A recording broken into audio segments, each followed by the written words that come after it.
Warangal west నియోజకవర్గంలో సన్నబియ్య పంపిణీ కార్యక్రమంలో భాగంగా ఇవాళ వరంగల్ వెస్ట్లో కొత్తూరులో ప్రారంభించడం జరుగుతుంది. వరంగల్ వెస్ట్ నియోజకవర్గంలో 97 షాపులు 66,335 కార్డ్స్ ఉన్నాయి, రేషన్ కార్డ్స్. వాటికి సుమారు 12,794 క్వింటాల బియ్యాన్ని, సన్న బియ్యాన్ని ప్రజలకు అందుబాటులో చేయడానికి ముఖ్యమంత్రి రేవంత్ రెడ్డి గారు కాంగ్రెస్ పార్టీ ఆధ్వర్యంలో ఇలా సన్న బియ్యం పంపిణీ కార్యక్రమాలు మొదలు పెడుతున్నాం.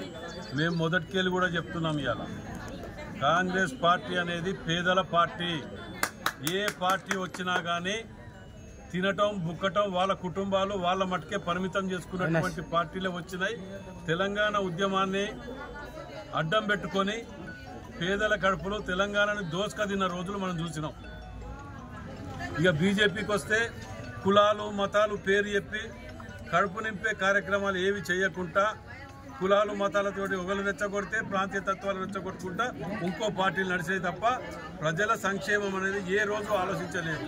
ఇవాళ ప్రజలు నిజంగా కూడా పేద బడుగు బలహీన వర్గాలు సన్న బియ్యం ఇంట్లో కూర్చొని మంచిగా తినాలనుకుంటే ఇవాళ నిజమైన పండుగ వాతావరణం ఇక్కడ అవపడుతున్నది. ఇవాళ రాష్ట్ర వ్యాప్తంగా కూడా ఏ ముఖ్యమంత్రి వచ్చినా పంచే విధంగా మా ముఖ్యమంత్రి రేవంత్ రెడ్డి గారు ఇవాళ ఏర్పాటు చేయడం అంటే నిజంగా కూడా వారిని అభినందిస్తున్నాం. ముఖ్యమంత్రి గారు నిజంగా కూడా ఇలాంటి ముఖ్యమంత్రి రావటం తెలంగాణ ప్రజల ఇది కూడా నేను చెప్తున్నాను. మరి వీటిని ఏమి చేయాలి, ఎట్లా చేయాలి అనే ఆలోచన లేక పొద్దుగా లేస్తే విషం కక్కటం, మళ్ళా ఇంకా తెలంగాణ పేరు చెప్పి మళ్ళా మోసం చేయటానికి ఆ కల్వకుంట్ల కుటుంబము మళ్ళా రోడ్డు మీద పడి మళ్ళా మోసం చేయటానికి.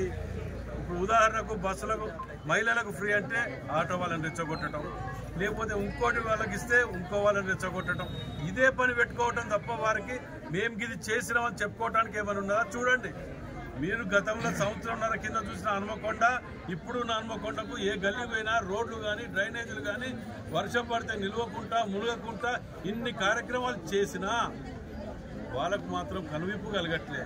మేము చేయలేకపోయినాం, వీళ్ళు చేసి అప్రిషియేట్ చేయకున్నా పర్లే కానీ విమర్శించుకో బతకడం మానేయండి అని చెప్పి విజ్ఞప్తి చేస్తాం. ఇవాళ వరంగల్ సభ పెడతానికి ముఖం లేకనే మళ్ళీ అక్కడ ఎలక దుత్తి పారిపోయింది. ఇవాళ ముఖం లేదు. ఇక్కడ వరంగల్ జిల్లా ప్రజలకు 6 ముక్కలు చేసి వీళ్ళని మోసం చేసి పొద్దుగాలు ఎత్తే అల్లుడు తేడా పనుకోవాలి, డబుల్ బెడ్రూమ్లు ఇస్తా, ఇది ఇస్తా, అది ఇస్తా అని ఒక్కరికి ఇల్లు ఇవ్వలే. ఇవాళ మేము 3,500 ఇల్లు ఇస్తాం. ఇవాళ అది మా గొప్పతనం. అది అంటే ఎప్పుడు కానీ కాంగ్రెస్ పార్టీ పేదలు బడుగు బలహీన వర్గాలు ఎంబట్టి అట్టడుగు స్థాయికి చేరే పథకాలను మాత్రమే అమలు చేస్తుంది. కానీ ఏదో దళిత బంధు అని పెట్టి బావకు అమర్ది ఇద్దరికి ఇవ్వటం, కథ అయిపోయింది, మా స్కీమ్ అయిపోయిందని చేతులు దులుపుకోవటం, అది కాదు. ఇది చూడండి, ఇలా పేదలు ఉన్నారు, ప్రతి ఒక్కరు ఇక్కడనే ఉన్నారు. అట్లెక్కడన్నా వాళ్ళు పెట్టిన స్కీమ్లల్లో ఎప్పుడన్నా ఇట్లా అవ్వబడ్డారా? జవాబులు దొరికాయి.